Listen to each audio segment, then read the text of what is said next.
see you here on this beautiful day. Wasn't it nice to get some rain this morning? Just really, you could feel it kind of bringing the temperature down a little bit, and the fresh smell of it, it was lovely. So thank you for coming out on this beautiful morning to spend a little time with us. Joe and I are your musicians today, so I want to thank everyone tuning in online, as well as everybody here, for your ongoing support of the church. How many of you were here for the concert the other night, Thursday night? Didn't we have a good time, though? Very nice. We had a rousing good time. I always like to start with a couple of announcements just before we get going and go into prayer. I think most of you are on that prayer circle line where you get notifications about things like memorial services. And we have, I don't think he never attended this church, but Don Tate was a member of my church at Unity East and Unity Columbus before that, and a very talented local jazz musician. A memorial for him, he passed away last week, will be this Wednesday at Unity of Columbus at 11, if any of you knew him or know someone who did. On Thursday, Elmer Fisher's memorial, much loved presence, musician in our Unity community here for decades. Memorial for him is on Thursday at 2 o'clock at Overbrook Presbyterian Church, which is a church he'd been attending often with his wife Sandy. So just wanted you to be aware of that. If you need more details, let me know. And I think that's it for that. And then, of course, on July 7, we have a guest speaker, Dr. Michelle Harkey, on emotional resilience in challenging times. She's going to speak at the service and do a workshop afterwards, and it's really a focus on providing participants with real practical techniques for dealing with challenging times, and getting through them with emotional stability and resilience and balance. I think that sounds very, very enriching. And August 17th is our summer concert, 6 o'clock. Outside if it's not too hot, inside if it is too hot. We are not going to cook ourselves when it gets too hot. So that's it for announcements, I think.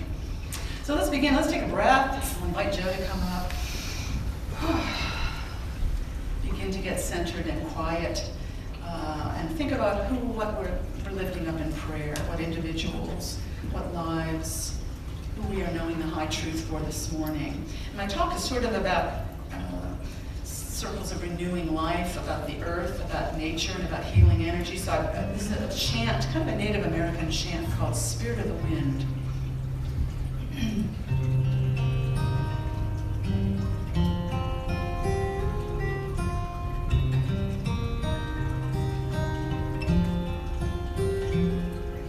Spirit of the wind, carry me. Spirit of the wind, carry me home. Spirit of the wind, carry me home.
and receptive to the power and presence of God in us, that renewing life flowing through us, that healing power that is always with us and always at work.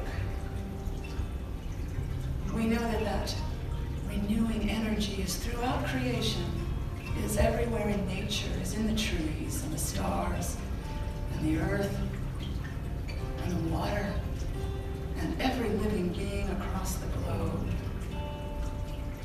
That ever-renewing, radiant life of God is everywhere and is fully and freely flowing in each one of us. And everyone in our sanctuary this morning, both here and abroad, and living beings everywhere. Not one of us is separate from that renewing life, that steadying peace, that abiding love. So we affirm that highest of all truths for ourselves, for all living things this morning. We remind ourselves to live from that awareness all through the days of the week ahead, remembering we are one with the living God, and all is well. And so it is. Amen. All right. Well, I guess sort of continuing that Native American trajectory a little bit. This is a Karen Drucker chant. I think she adapted it from some Navajo. It's a song called "In Beauty May I Walk," and the chorus is just "May I walk, may I walk." So I hope you'll join us on that. It's very easy. Walk in peace. May I walk in peace.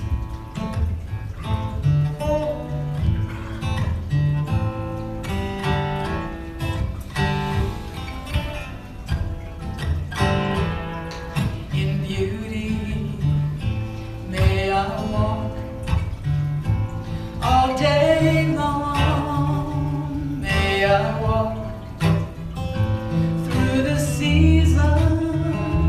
May I walk. May I walk in peace. May I walk in peace on this path. May I walk through my life. May I walk in old age. May I walk. May I walk in peace. May I walk in peace. Here's everybody's part. May I walk. May I walk. May I walk. May I walk. May I walk. May I walk. May I walk in peace. May I walk in peace. In joy, may I walk. In love, may I walk. In gratitude, may I walk. May I walk in peace. May I walk in peace. In stillness, may I walk. In forgiveness, may I walk. In loving kindness, may I walk. May I walk in peace. May I walk in peace. Everybody. May I walk. May I walk. May I walk.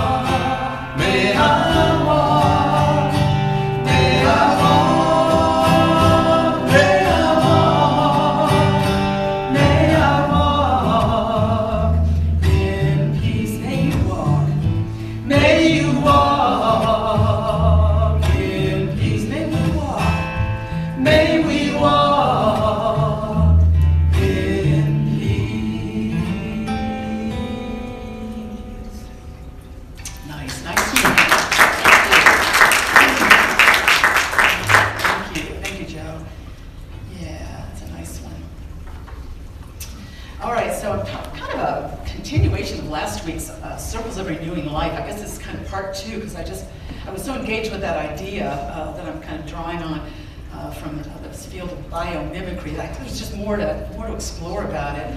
And it's sort of really about healing, about original instructions from nature about healing and regenerating and renewing. So given that roughly healing focus, I have a couple of bad healing jokes for you. So there's a doctor who calls a patient and says, well, I'm afraid I've got some bad news for you. You've got cancer and you've got Alzheimer's. And the patient said, well, at least I don't have cancer. Sorry, it's a bit of a dark joke. This one's kind of dark too. Doctor called, I've got some bad news and some very bad news. And the patient said, well, give me the bad news first. He said, well, a lab called with your test results. They said you have 24 hours to live. And the guy goes, 24 hours? That's just horrible. What could be worse? And he said, I've been trying to reach you since yesterday. I said, it's kind of a lame one.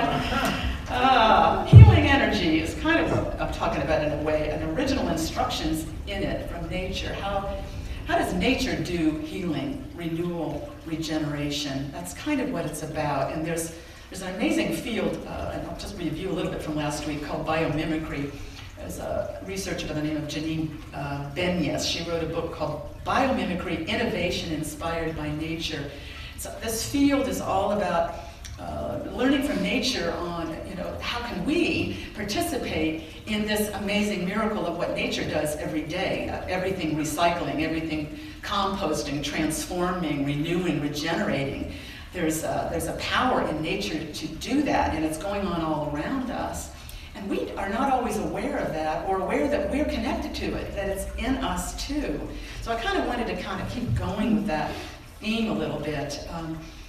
Talked about circles of renewing life, that if there's like damaged land by landslides or fires or clear cutting of forests, there's an immediate response of nature to begin the healing and the regeneration, and it starts in these areas where regeneration is needed, and there's a kind of succession to it, is the word they use. First comes in low-growing species, type 1 species like weeds, and their job is to kind of hold it down, hold in the nutrients that are left there. Low-growing plants, not deep roots, but growing rapidly, spreading a lot of seeds. That's their job. We call them weeds. That's their job, and you see it happening all around us with land that's been damaged. And then birds and insects begin to come in. The birds leave droppings with seeds of other trees, larger plants, saplings begin to take root. There's this whole process that occurs with this regeneration, and these circles of renewing life are happening all around us, in a field here, a field there, wherever regeneration is needed. And she talks about, in biomimicry, these are like original instructions, nature's universals about how to heal. So it seems to me the next question is, how do we participate in that? How do we become connected to that energy ourselves? What's involved in that? So I kind of wanted to go in that direction a little bit with it. And what I was interested to learn from this interview I heard with this biomimicry expert was that these things seem like very spiritual qualities or practices. How we heal from injury, illness, trauma, how we participate in this same kind of natural regeneration process that nature is the master of. It involves things like quiet and communication and listening and community. Very spiritual characteristics, it seems to me, and it makes sense to me because these are universals. Benyus talks about how in nature, communication is constant, going on constantly. This is how ecosystems maintain their vitality. There's a constant communication, and it's very fast, often instant. Signals being sent, often chemical signals from trees, among plants, things like that. She gave us as an example of, like if a caterpillar eats one of these needles on these great redwood trees, begins to eat these needles on the redwood trees, the redwood tree instantly understands that it needs to beef up its defenses, and within minutes, its needles begin to change their chemistry so they'll be less palatable Isn't that clever? Nature is very, very clever all around us. And this kind of thing is going on in the forest, at the beach, anywhere, in the fields around us all the time. Communications is constant. And Bennius makes a strong point, and I think it's true for us as well, that communication in the natural world involves three parts. Otherwise it's not really communication. There's a signal, and then there's a translation of that signal. What does it mean to me? And then there's action in response to that. And that's how nature works. And I think that sounds just like how we operate, or should be operating spiritually. We try to tune in intuitively, getting signals about what we need to know, what's ours to do right now. If there's healing that's needed, what is it? Guidance coming to us. That's a communication from God, from creative energy. And we invite that guidance through prayer and meditation, don't we? We open ourselves to become receptive to signals like that. I think I've shared this before. My first minister in life, Reverend Ingraham, said, go into prayer taking a bucket. Be ready to receive. Be ready to receive something. And so, and the more we do that and expect to receive something, having our bucket with us, the more these signals come, these intuitions about what we need to do, about what insight we need at that time in our life. And then what do we do with that? We kind of translate that for ourselves. We translate that for ourselves. What does that mean in my life? Does that mean some changes are needed? Is there something I need to tend to or take care of myself in some way? That's the translation, that's the second part. And then there's the action. We do something about it. We step out on it in some way. It doesn't have to be a big thing. It could mean I just need to get back to church, or I need to start meditating again. I shouldn't have gotten away from it. Maybe there's something like that. Or maybe there's somebody I need to call because there's some little grievance or something that's bothering me, and I'm getting a signal about it, and I've thought about it, and I realize I need to do something there. Or maybe there's a way I need to take care of myself better, and I'm getting nudged that way. I'm getting these signals. It's important that we do all three parts of that communication process, just as it's important in nature. Because if we don't, and if we get signals about something that's bothering us, sometimes these are the things that come up at 3 in the morning. You ever have anything that comes up at like 3 in the morning? If we just let that sit there and think, well, I'm not going to pay much attention to that, it's just something that kind of comes to my mind once in a while, our guidance will come less and less clearly and frequently if we ignore it. Has anyone else found that to be so? We need to, but as soon as you put feet on it, you go, okay, well, I'm going to step out on that. It doesn't need to be a big step, but I'm going to step out on that a little bit. I'm going to do this. I'm going to try that. Then we find the guidance is coming more and more often because we're paying attention to it. We've kind of opened the flow. It's like priming a pump. So communication is original instructions from nature that we can use to get ourselves in that same flow of renewing life. Because of the importance of communication, Bennius talks a lot about noise pollution, how we really have to be careful about noise pollution, both physical noise pollution, but also inner noise pollution. We need to, because he calls it a big threat to our humanity. We kind of stopped talking about noise pollution. Remember in the 70s we talked a lot about noise pollution, those of you who are as old as I am? And it was taken really seriously, and then it kind of went away. We all kind of just adjusted to a noisier culture, I think. But it's really important. She talks about how in nature, if you can't get clear signals, you're not going to know what's yours to do. And it could be things that save your life. We need to, it's the same in our lives, we need to be able to get quiet, to quiet our minds on the inside, to have quiet in our lives in order to stay in touch with that higher intelligence in us, the signals that might be coming to us about how we need to care for ourselves or others. We need those. We need that guidance to move forward. I was remembering a story, and some of you, I won't mention her name, I know some of you will remember this individual. A friend I knew in the past, not real well, but enough that she shared some of these stories with me. She always wanted to go to India, and she took a trip to India and didn't really have any resources for it. I mean, it was like on a shoestring. And she traveled, and she had stayed at a hotel for, just a night or two, inexpensive. And she'd heard about like a monastery she could go to and maybe stay free in exchange for labor.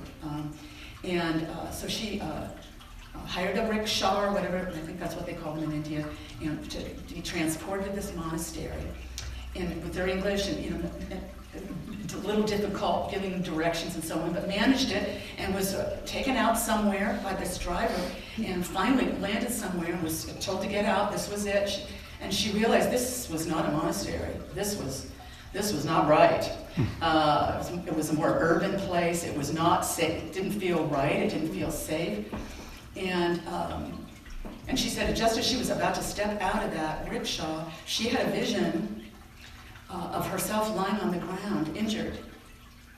And real clear signal, and just realized this wasn't right. She got right back in and was adamant, take me back to the hotel, this is not right. And he did so, and she was returned to her. And other things worked out, so she was able to stay and find a place to stay. But she knew, a signal came to her very clear. She had cultivated her inner intuition, I think, and was able to hear clear signals when they came to her. And in that instant, it saved her life. It saved her life to be able to get a clear signal and not ignore it. Translate it quickly and realize this is not right. What I need to do is assure my safety, stay right here. Do not cooperate with what I'm being told to do here. We don't always do that because we don't honor our inner voice enough. Would you agree? We really need practice in that. And the more we practice quiet, listening, communication inwardly, the clearer that guidance comes and the more quickly we move on it because we've learned to trust it. That's where the quiet, cultivating inner quiet comes in. Jesus was always emphasizing to stop that judging brain. Do not judge. We have to kind of quiet she talked about, we have to quiet human cleverness. We have to get our minds to quit plotting, planning, working everything out. It gets so tiring, doesn't it? It just does, but it's really hard to get our brains to kind of quiet down. And we can be kind of a little stuck in our own judgments, our own plans, and not able to receive anything else outside that, any fresh instructions, any new information. We might not get that signal we need. That's where meditation practice comes in. Whether you just sit quietly and focus on your breath, or you use some kind of a mantra or affirmation phrase, something. That's what that's all about, is trying to quiet the human brain, quiet those rampant, noisy thoughts that are always going on, so that we can listen better, receive those signals from inside. So communication and quiet. And the third one I really emphasized was community. We don't think of nature as community, but it's all about community. It's all this interacting living beings, biodiverse living beings, all interacting and communicating. It's a community, and we're a part of that community. We forget our community of nature, that we're all connected with all living forms. But it's tremendously healing when we begin to recollect that, when we begin to remember our connection with all other living things. It can be very healing. It's an interesting time of year in the spring and summer. Anytime I lift up a rock in the garden, I try not to move any rocks because you pick it up and there's a whole ant colony under every one of them. Have you experienced that? And they get right to work. I mean, they know what to do. They know what there is to do, and it's usually rescuing those little white eggs. There's lots and lots of eggs, and they get right to work getting them, moving them. I don't know where they're taking them, but they're taking somewhere safe to continue the colony. I always feel bad, and I think, should I put it back down? I'm going to smash them if I do that, or whatever. But they get right to work, and I find that they're so competent and so organized, and they know just what they're doing. And that's true really throughout nature. I've read a lot of stuff about bee colonies and how incredibly intelligent they are, the intricate processes they have to continue the survival of the colony, to get through the winters. They've got tremendous intelligence going for them. There's a calmness and a connectedness in nature, in the communities that we witness every day, that's very heartening. And has very much to do with our own survival and our own flourishing. We're a part of that community. That same intelligence is guiding us. That same energy is in us. And I think this helps us heal as well from injury, from illness, from trauma. If we remember we're connected to that same intelligence and that same healing energy that's going on around us, remembering our deep connection with our community of nature. At my grandfather's farm when I was a kid, I remember being down, especially down around the pond, hearing the frogs, stepping in that algae stuff, getting it between your toes. Anybody ever do that? The little pollywogs would swim around my ankles. There was a deep feeling of being one with nature, being connected, being a part of it, not separate in any way. Or sitting under, we had a huge maple tree behind my house as a kid, and Mom and I would sit in the roots of that maple tree and leaning against the trunk and just look up at sky and leaves and birds coming and going and feeling very connected to tree, sky, dirt, roots all around me. I am sure you've all experienced things like that too, times where we feel that connection with our community of nature.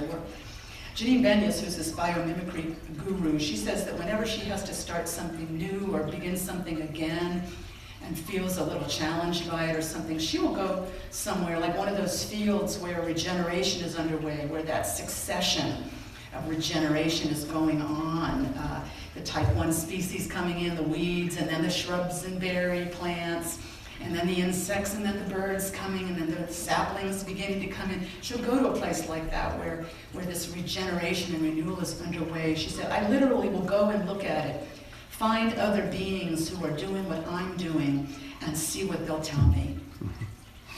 And what will they tell you? They'll tell you life is amazing, nature is amazing, and ongoing. Regenerative energy is powerful, profound, and everywhere, and it's in you too. I think that's what she would hear. And I think that's what we can all hear and know really inside. We are connected to all of nature.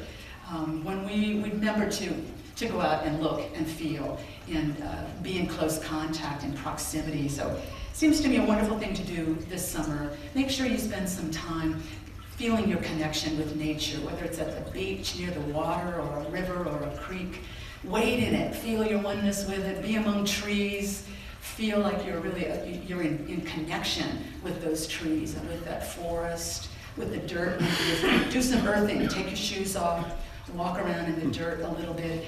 It's deeply healing to feel our oneness, that we are in community with nature. We're a part of that vast communication going on all around us. And as we get quiet, we feel that even more deeply. Here's my affirmation for the day, if you feel like joining me in it. Remembering my oneness with nature, I am healed. Can you say it with me? Remembering my oneness with nature, I am healed. Let's take that into prayer for just a moment. Feel that truth within. We are one with nature. There is no separation between us and all other life on earth. We are in this together. We thrive together on planet Earth.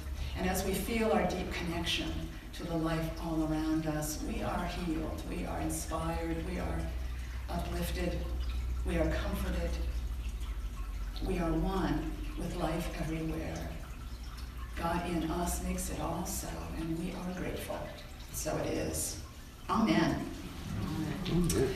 All right, Joe's going to come back up, and we are going to do a Peter Mayer song for you. How many of you remember Peter Mayer? He visited the church some years back. Talented musician from Minnesota, I think. Yep, he's a Minnesotan. Great guitarist and songwriter. And we've done this song before, probably. It seemed fitting for the day. It's called All the World is One. And if you like the song, look up Peter Mayer. He's got some beautiful, beautiful music. Is it okay? That's good.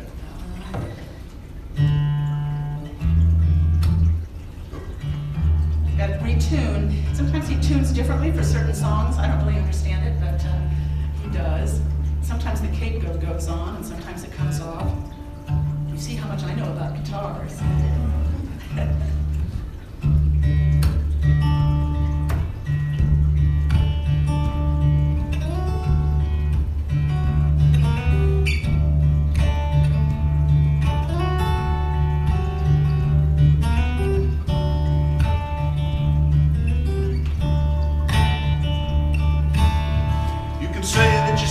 apart, put a fence around your yard.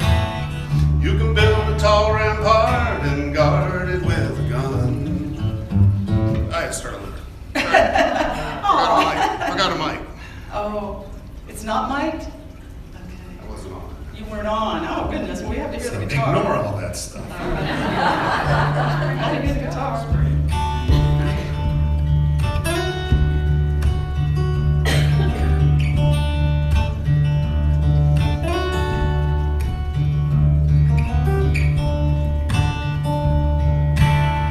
You can say that you stand apart, put a fence around your yard. You can build a tall rampart and guard it with a gun. You can dig yourself a moat, burn the bridge and burn the boat. Won't matter that much, you know, 'cause all the world is one. All the world is one.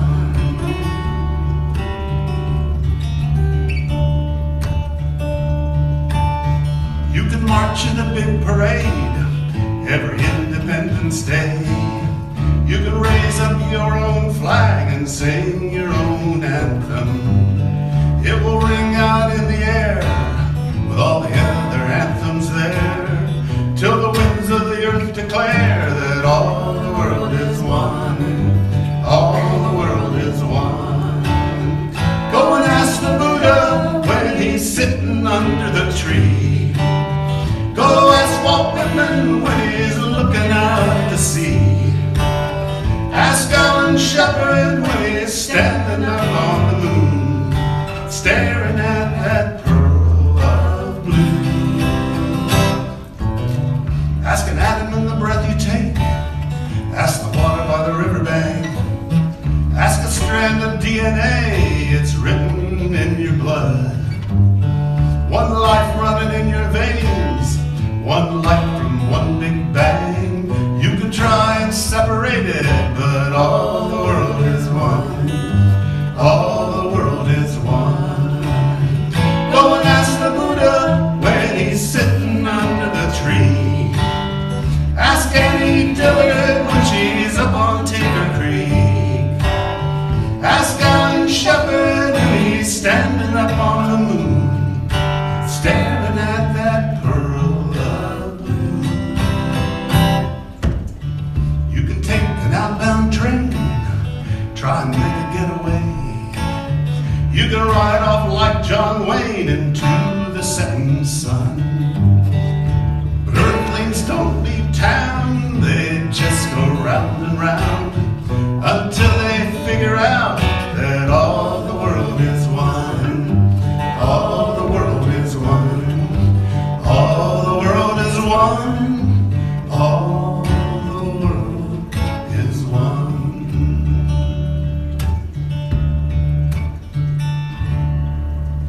Nice song.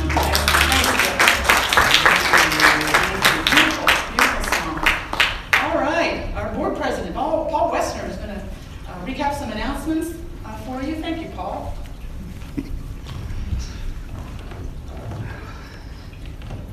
I think I'll use this one. You can use that It's a one. lucky one for Joe.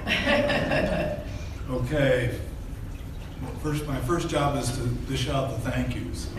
Joanne, I want to thank you for a wonderful message this morning. You know, I always feel that Joanne gives us strategies that will help us get through the week to come. So thank you for Paul. that. Thank you.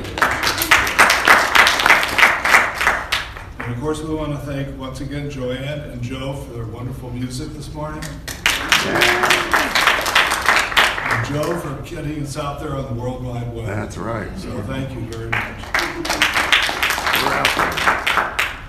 We have some tasty treats back there. I want to thank Jennifer, who's back there already, to thank her in person. I want to thank Joe, who is standing in for Judy. Judy's kind of on the injured reserve this morning. Oh, Keep her in our prayers. yes. Let's see, just a couple announcements. Joanne mentioned things coming up. We have July 7th, Michelle Harkey will be here with what sounds like a very good message. Tamara Leeper, our yoga master, is here every Thursday at 1 o'clock. And She really has quite a way of delivering some ideas of what you can do with yoga. So thank you for that. And then finally, we want to keep it on your calendar for August 17th. We'll have our summer concert. So, any other announcements? Okay, if not, let's circle up for our peace song. Thank you, Paul. So what was it today? Close ranks a little bit.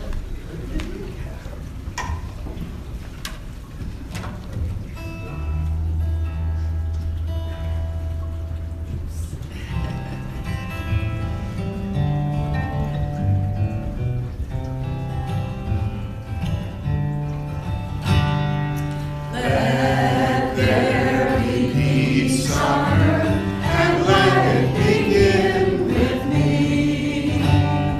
Let there be peace on earth, the peace that was meant to be, with God as creator. Family all are we. Let us walk with each other in perfect harmony. Let peace begin with me. Let this be the moment now. With every step I take, let this be my joyous vow.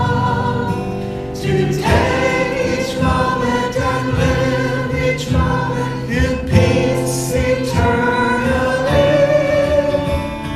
Let there be peace on earth, and let it begin with me. Let's join together in our prayer for protection. The light of God surrounds us. The love of God enfolds us. The power of God protects us. And the presence of God watches over us. Wherever we are, God is, and all is well. So it is. See you in the back for some refreshments. All right. Oh, yeah.